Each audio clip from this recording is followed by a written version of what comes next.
Hello, Peter. Hey, Stephanie. Yay, we're back How together are you? again. Yeah, finally. It's been a long 2 weeks, I guess, now, right? Mm-hmm. Last time we kind of saw each other on camera. Yeah, Yeah. So this time we wanted to discuss black sheep, yeah, the gift of being the black sheep. yeah. And when I messaged you, at first I just said, let's talk about being the black sheep. Hmm. And then I clarified, I had to send you a message to say, oh, let's turn it around to something positive. And Yeah, you like that aspect. I did. Because that kind of, I beg your pardon, it kind of hit me wrong because I am the black sheep, um, as you'll soon find out. And I don't know where I was at that particular moment. I think what I'm talking about was my headspace. And oh my gosh, it just felt like, oh, do I have to talk about that again? Yeah, I'm the black sheep. Let's talk about something different. Which is, it was completely unrelated to the flavor, for lack of a better term, and spirit behind what you were trying to do. But in This this, is the great thing about being highly sensitive because yeah, when I send something and then I think, what yeah, if they take it that way? And then I clarify yeah, because I thought, oh, no, I want to clarify what I mean by that. And I want to turn it around into right, the beautiful aspects of it. Because yeah, there was something you said on the first episode we did about labels yeah. that you said you were different than your brothers. And that just triggered this thing in me like black sheep of the family. And Oh, there's so much talk about the black sheep like in the old days. To me that's the 80s and 90s. that's my um constituent the participant. the black sheep was considered a bad thing. It was, Yeah. oh, that uncle who's in jail, that person who got divorced, they're, Mhm. all these different things. Alcohol, you name it. Yeah, addiction. Yeah. And it was the different person, but in such a negative connotation. And then over time, now I see in psychology and personal growth and all these different places, and I see these memes on Facebook and whatnot, and they talk about the black sheep is the one who challenges. The black sheep is the one who's changing and healing and growing, and Yeah. the generational trauma, it stops with them. They're doing the work. And Mm. I love that. Very much true. Very much true. The black sheep is the one that gets it done, in my case.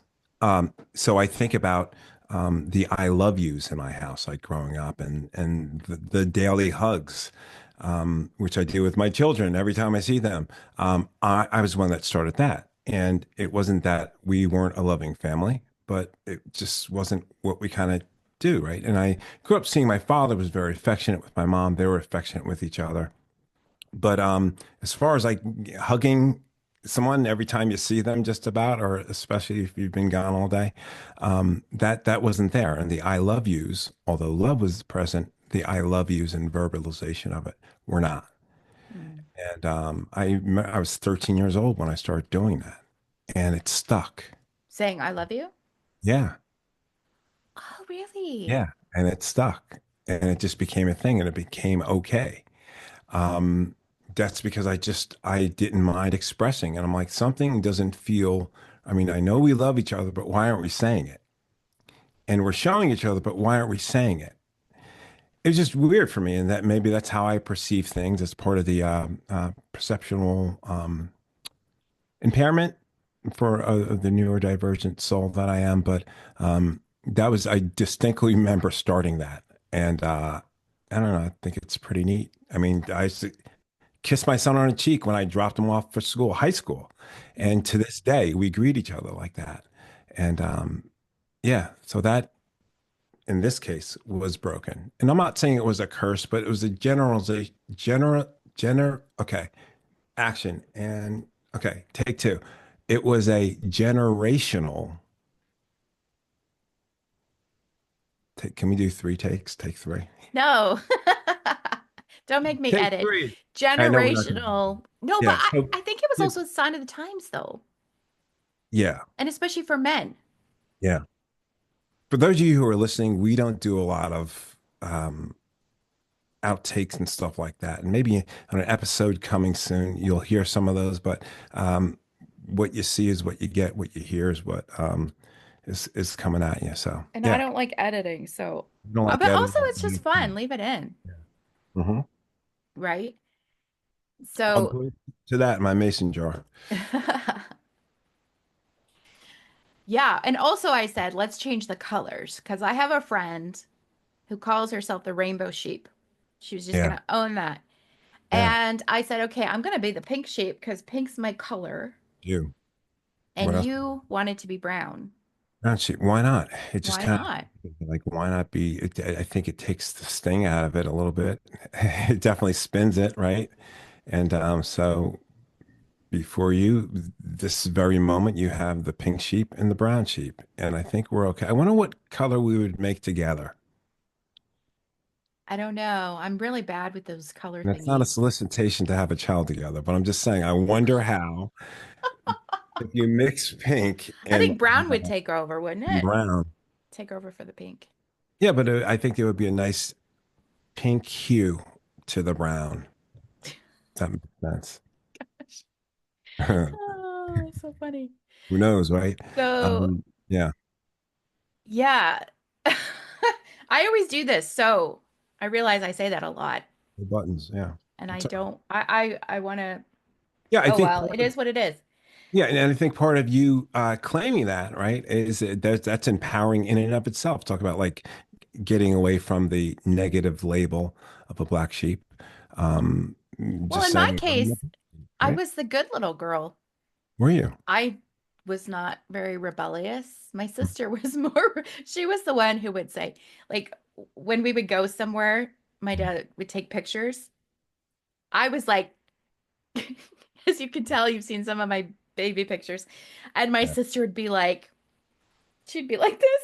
And my dad gets so mad at her, or she'd make a mad face. Um, she would just refuse to. One time we went for a walk, and my mom's like, don't get too close to the water right. because there was a little bridge. And my sister sat down, and she's like, I'm sitting here. And I was too scared. Of course, I had a lot of fear. I was like, I'm not getting close to the water, mommy. My sister didn't care. So she was always that one was a little bit stubborn, which is a good thing. They say stubborn is a bad thing, but Is she and older that's the than you? person who does not put up with things, right? But Yeah. I did. I was the pleaser, Mm, and I always wanted to just be the good girl. right. And you So are, right? I am the good girl, but I'm Is not. this- Wait, yeah, I was gonna say, is it self-proclaimed or would like would if I asked your sister, how did she experience you growing up? Would she say the same thing about you? Well, she would say I was spoiled because I'm the baby, Okay, well that's helpful. Okay. which is so funny. Right. I'm not sure. She would say I was a pain, but I would say she Uh, was a pain because she was, you know, we were just the two of us and we would bother each other all the time. and how many years apart? 2 years. She's 2 years older than me. It's not a whole lot. Yeah, No, not a whole but lot. I was always different.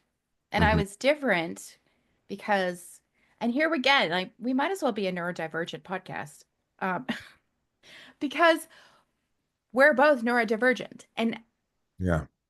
I didn't know that I was highly sensitive and HSP until my 30s. Wow. So that's when I realized all the stuff that I Mhm. thought was wrong with me that people used to tell me I'm too sensitive, I'm too this or that. Why does this bother you? Why this and that? I didn't know. So that was very helpful. Um, but and I had anxiety and depression basically as far back as I can remember. So all of that stuff, I was very fearful. I didn't like crowds. I was always upset more than my sister Okay. because I'd get overstimulated and overwhelmed. And in Yeah. those days, my mom is like, my mom's so sensitive too, in a sense. Like she's like, I'm so sorry we did that. And you were in trouble when you were just being an HSP. And I said to her, they didn't start studying this till the 90s. Right. I only found out 10 years ago. It's fine, Mom. You didn't know. I I give you grace. But it's Right. nice that she's sensitive to that. But anyways, I was different. Yeah, I feel like I'm not surprised by how you talk about your mom. Um, yeah, I'm not surprised by that, by her being sensitive to that, and it's part of, I guess, part of being a mom, but more than that, beyond that, really being plugged into the differences between you and your sister, and kind of what makes you tick and her tick, and so I think it's great. And I think it's beautiful that you're able to talk to her about that now and talk her through like it's no big deal. It is a new thing, right? But that's that's what I was going through uh, for most of my life. But I didn't know, I don't, I feel like I didn't know that you were diagnosed in adulthood. And I remember my ADHD diagnosis, right? I was diagnosed as hyperactive, third grade, fourth grade, but it wasn't ADD or ADHD. It was just hyperactive. And here comes the Ritalin, right? And then in my adulthood, right, I got diagnosed with ADHD. And we talked about this. We talked about like the labels and how they're confirming as opposed to convicting, right? And I think it's just really important. But uh, yeah, I think it's neat that I feel, okay, let me roll back. I felt like you knew about this, and maybe because you're so open with your life, like when you were in school, I thought you've known about this for a while. You had the diagnoses. So it's interesting to hear that you were diagnosed well into adulthood. I was diagnosed really technically 2 years ago Wow. Wow. because I went for an ADHD test with a psychologist, Yeah. and I don't have ADHD, but she says you're an HSP. Right. You have un uh what's the right word? Anyways, it wasn't CPTSD, but she goes, you have some trauma there. And I was like, yep, know that. And then, which I claim is religious trauma. And she said, you have your attachment style is anxious avoidant. And I'm like, yep, knew that. And I Okay. knew about being an HSP in my 30s though, because I went to a therapist Mm, and she was the first one who had mentioned this. Have you heard of this? And I was like, no. So I already had known about it because I love learning and figuring out why am I the way I am. yeah. So that's why I love psychology and personal growth because you get to start figuring things out and knowing yourself and going, Yeah. oh, this is who I am. This is why.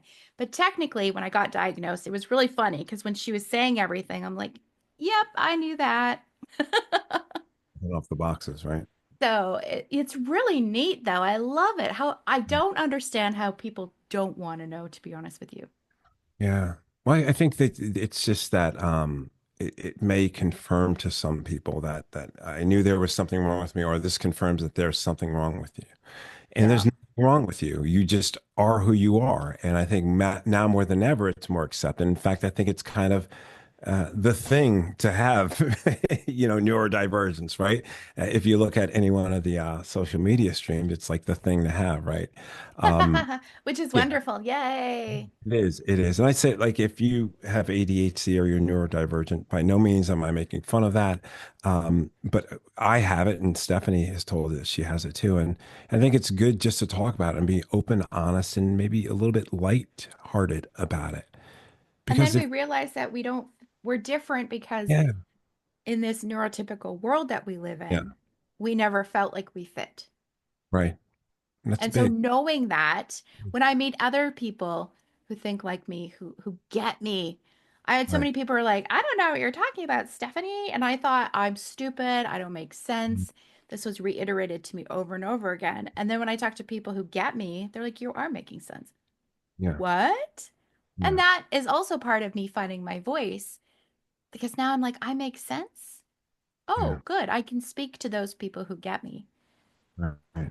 But that comes back to being the black sheep because we're different. And Yeah. you used a term, the apple The apple that fell furthest. furthest Yeah. from the tree. Yeah.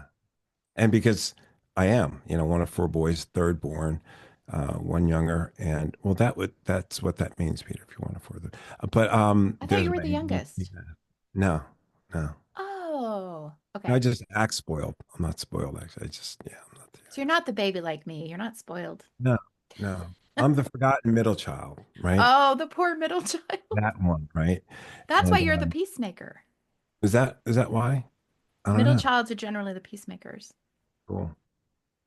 I'll take it. But it kind of fit with the ADHD diagnosis and neurodivergence kind of fit with the whole black sheep, and falling the apple that fell furthest from the tree. Like I would, for most of my life, I would try to fit in and conform to what they're doing, right? And just kind of on default and autopilot, I would try to do that until I just said, no, that's not who I am. It's not what I do. And I started to break away until at the age of 13, I said, listen, I feel it. I know it, but we're going to start saying, I love you. We're going to start hugging each other, brother, dad. It doesn't matter. That's how we're going to do it. So yeah, I think for me, it was, um, getting the ADHD diagnosis. It just gave me, it kind of looped in really nicely with the black sheep label.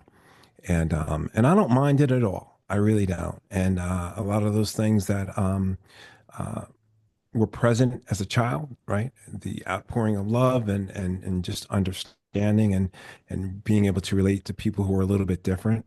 That's still, I think, now more than ever present in my life. I Well, really you and do. I have talked about that, how we connect with people who are more marginalized, or I think you said you hung out with the nerds, Yeah, that was the even though term. you were like cool, Hmm. jock. You got it. Did I say jock? No. No, I think, but you said you played sports, Yeah. but you felt more comfortable. And that's the thing too. I have I felt more comfortable. I have a lot of friends who are different. Mhm. I've always connected with people from the queer community, Okay. and I never knew why. Mm. Like I don't know, but they're just so real, and I just feel this authenticity from them, and they're being who they are. And so for me, I always felt like with people who are maybe marginalized, Hmm. there was something there that I always connected with them. That's it with, yeah. And I never knew why exactly, but it was very interesting because I didn't really fit in with the people I was supposed to fit in, like all the when I went to go to church. I really don't have many friends from church, but I still have my friends from high school Yeah. or the people that Yeah. are just maybe cast aside sometimes. And so I thought, huh, Yeah. but they're like my best friends, Yeah. because we get each other. There's just something Yeah. there. Mm. And they're also black sheep of their family, right? So I think it's just, but I also find our conversations are so wonderful and rich and deep, Yeah, which and is even the ones missing that from a lot of other aren't so, ones. yeah, and even the ones that aren't so deep with me, they're still really authentic. And there's this knowing, right, that we are black sheep, that we are rebels, that we're neurodivergent. We're not neurotypical people. We're neuro funky, to use the word that my friend Merriam-Webster says. We're neuro Real funky funky. people. And it's kind of a cool club to be in. I really believe that. And you know, I think part of the black sheep thing for me too is my ability to point out or to see other black sheep, right? But I think also it's my ability to connect with folks who aren't living authentically. Now, they may not be that different, but they know that whatever they're living ain't it, right? And they're just done with it, whether it's the corporate rat race, whether it's, hair on fire, self-help guru slash, you know, entrepreneur, like you name it, like, and they just like whatever that program is that they've subscribed to, they know it's not it, but they're on that hamster wheel and they keep going around. And whereas they may be on the in crowd, right? There's a part of them that has just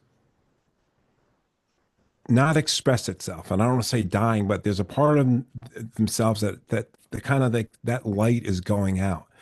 And I'm able to spot those people just as easily today as I do a black sheep, a fellow black sheep person, because a black sheep is out of the neurodivergent closet, if you will, right?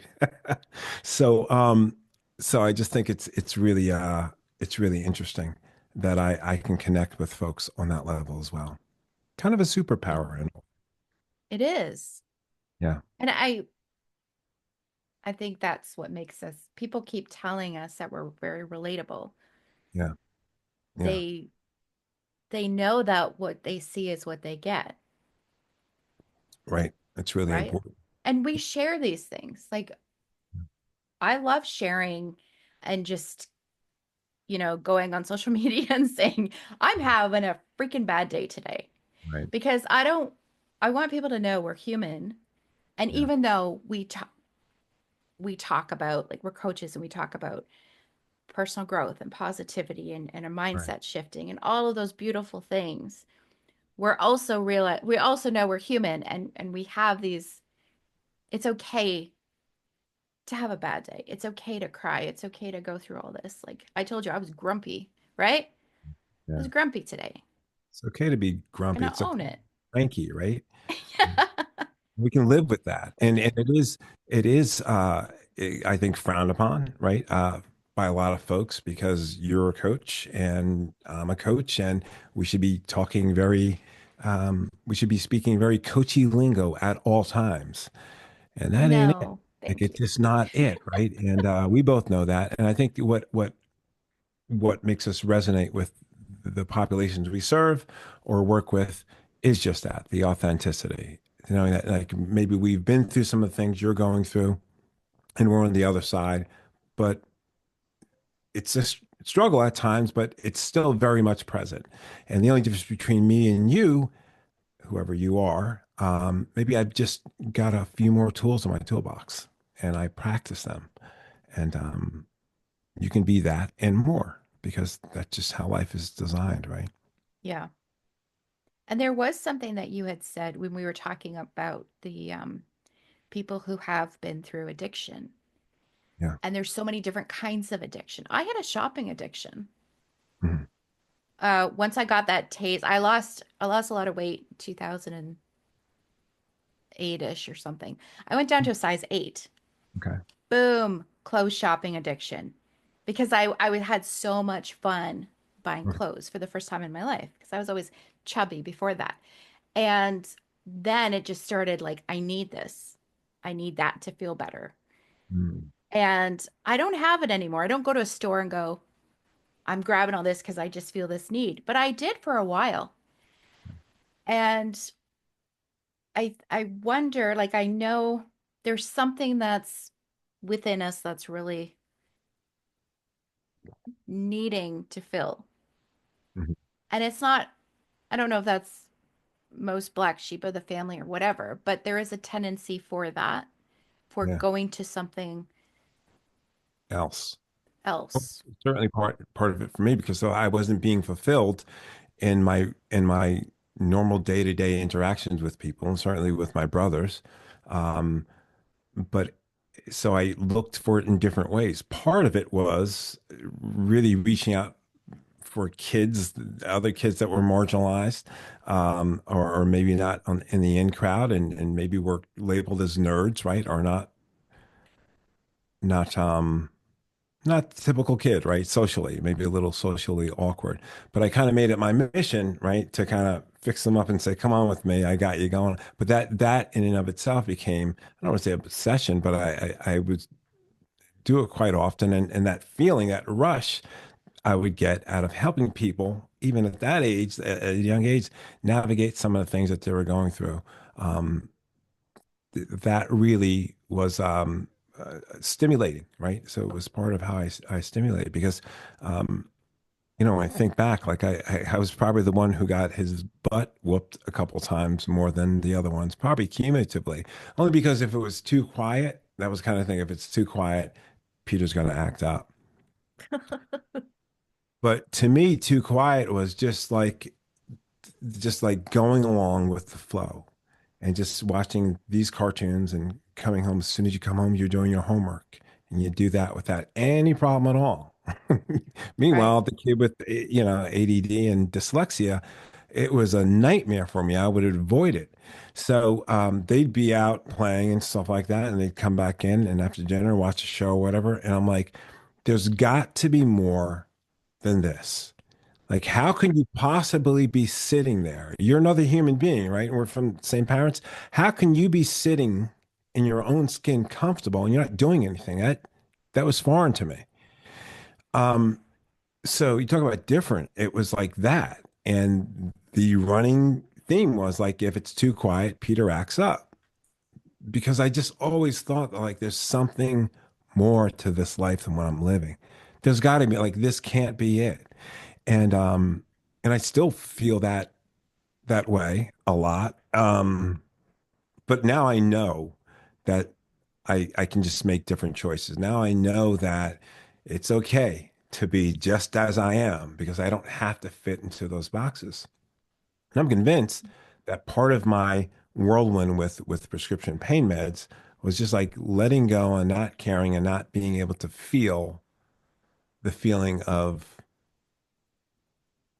not fitting in. Hmm. I don't have to act anymore. Right. And it just didn't impact me like that. And I remember taking that pill and saying, holy ish, now I feel like the rest of the world around me looks comfortable in my own skin. And just I can just go along with the flow of things. Mm. Of course, that wasn't sustainable, right? But that was part of the appeal for me to get a break from that for the first time in my life, to not care, that exaggerated sense of well-being, which is a false sense because it's drug induced, right? So I think that's just really big for me. That's so, that I felt the exact same way as a kid, Hmm. but for me, it came out differently. I just got depressed and I would Mm, just get very quiet and just like hate my life. withdrawal. Yeah. And it's also why I I got in trouble all the time because I was watching TV. I loved TV.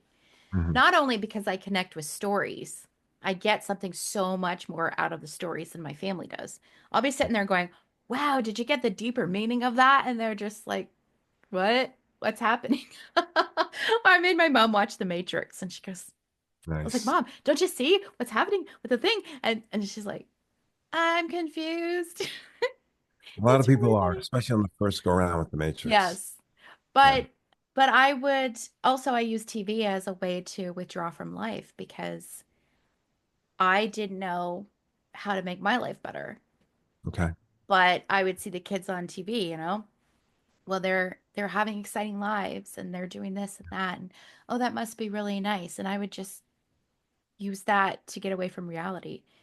Interesting. So, but I also I when I worked, so I was a legal assistant Hmm. for about a year.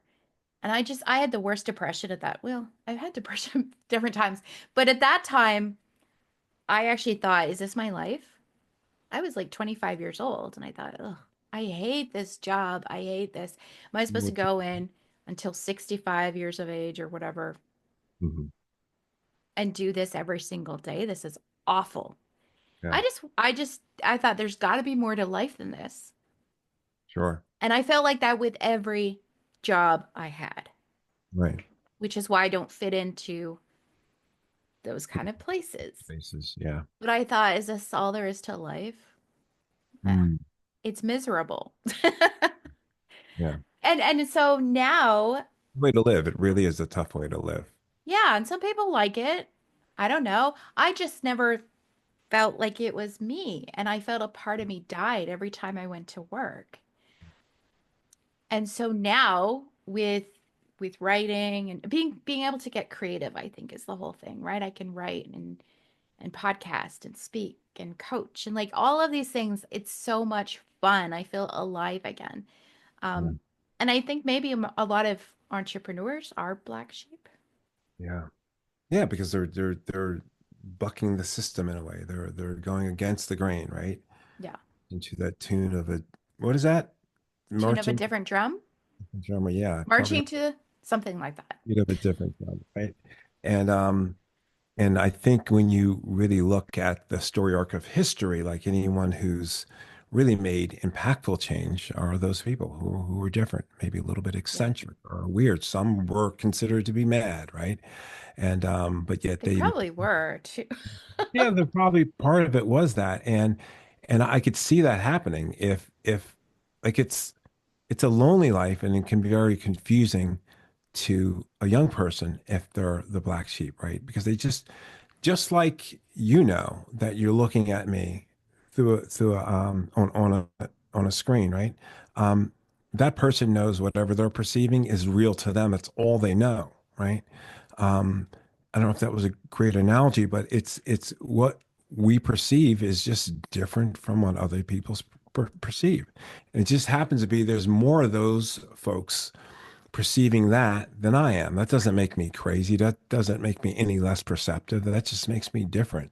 And in many ways, let's just say fairly unique.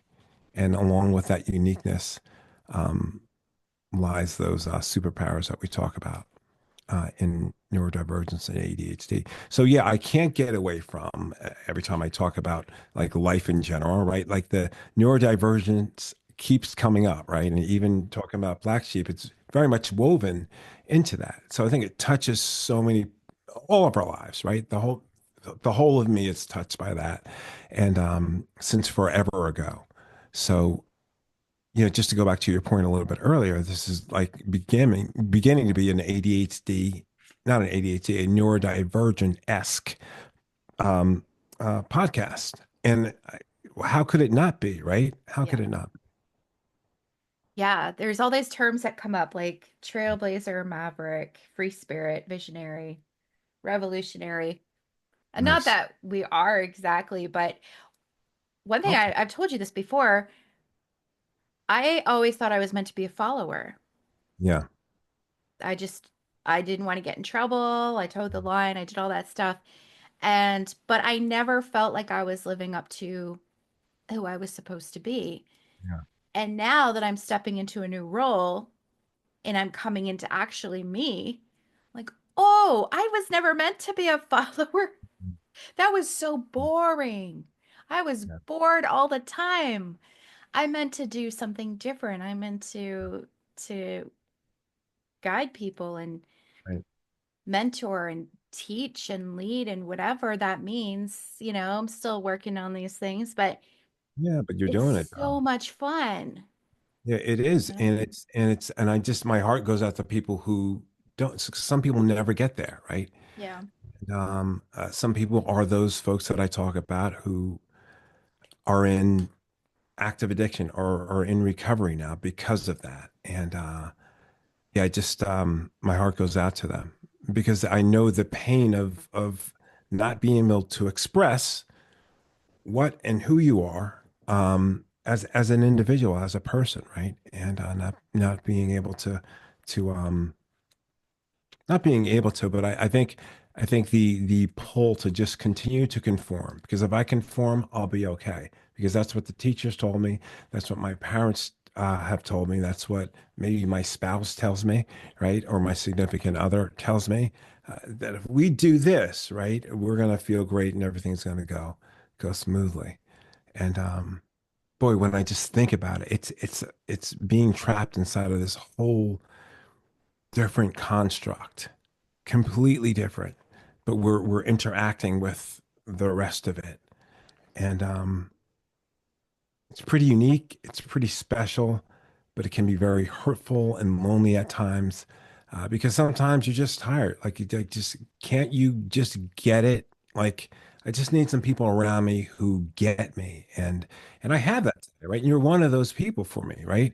And and I really did find it in recovery and recovery groups because there's so many similarities.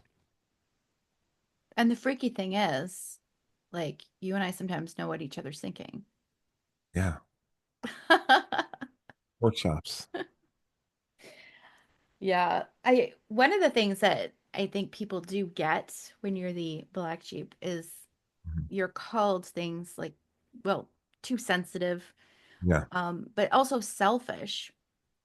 And I think a lot of that is when you set boundaries. and Hmm. people don't like it because you're not doing what they want you to do. Right. So, and I think that's another thing of your what you speak to somebody. If you're actually setting healthy boundaries, maybe you don't know it, right? And then somebody calls you selfish. If you don't understand what that all means, then you start to think, I'm selfish. Right. I would have that at times when I didn't want to do something and people are, oh, you're being selfish.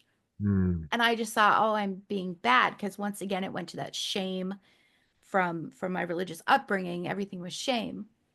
And it plants the seeds of people pleasing, I think, too. Oh my God, I was such a people pleaser. Yeah. I'm recovering, still healing through. I still do that at times, but yes, Yeah. a lot of people pleasing. So I'd rather, for me at least, I'd rather be on that side of the spectrum, I think, than not. I'd rather not be so insensitive that I'm considered to be selfish, right? Um, but if I'm gonna err, right, I'd rather fall on the side of pleasing someone or helping someone through some things. Um, And but coming what through that to a healthier aspect is yeah. learning to love yourself in the way that you're you're helping others, Mhm. but in a way that's keeping you within boundaries so that Right. you're not doing because you can get to that place where you're giving too much. I Yeah. gave so much that I had nothing left, and then I get resentful of people and mad at them. That's a great point. That's a great point. Yeah, I've been there as well. And you're doing for people, doing for people, doing for people, and expecting maybe the same in return, right? And when you don't get it, it's like, what the hell's going on? And you just keep doing it. It's that pattern. And yeah, you can definitely get bitter and resentful. I've been there, right? Um, and that may be something I think I struggle with from time to time still, but I definitely have to be careful of it. Um, but again, just like going back to I think that's the part of me who wants to reach out and help the person who's different is the part of me who makes me, move in some places and circles that I'm able to do that and able to help people and able to assist people coming out of terrible addictions and get their lives back in order. And that's beautiful, right? And because as I always say, it's not about me, it's about we. It's about what we do collectively and what we do together. And I'm able to give maybe that wife a deeper understanding as to what's going on in her husband's mind, and when he's romanticizing those pills or has a trigger to go get another drink or to get a drink or start drinking again, and just being able to stand in that gap and really just get some understanding really really helps. And people are so blessed to have you there in their corner. Like the work that you're doing is so amazing. It's very sweet of you. Thank you for saying that. So I think if we're gonna wrap this up, is there anything else that you wanted to add about being the black sheep, feeling like the black sheep to anyone else who feels like that? Yeah, well, of course, it's just like just be you. And what does that mean? That means exactly that. Like that means like take some time to spend with yourself alone, right? And acknowledge who you are essentially in your heart of hearts. And just being able to get quiet and give yourself permission to be different. Give yourself permission to try different things. Give yourself permission to maybe think outside of the box. And I would definitely say, and I say this to everybody, maybe step away from the social media for a while when you're doing that, either before or right after, so you can continue to be true to what's in your headspace and in spirit. Yeah, And dare to be different. It's there. I love it's that. There. beautiful. Yeah. Beautifully said. Awesome. Web. All right. Well, thank you guys for listening and sending love to you all. Bye.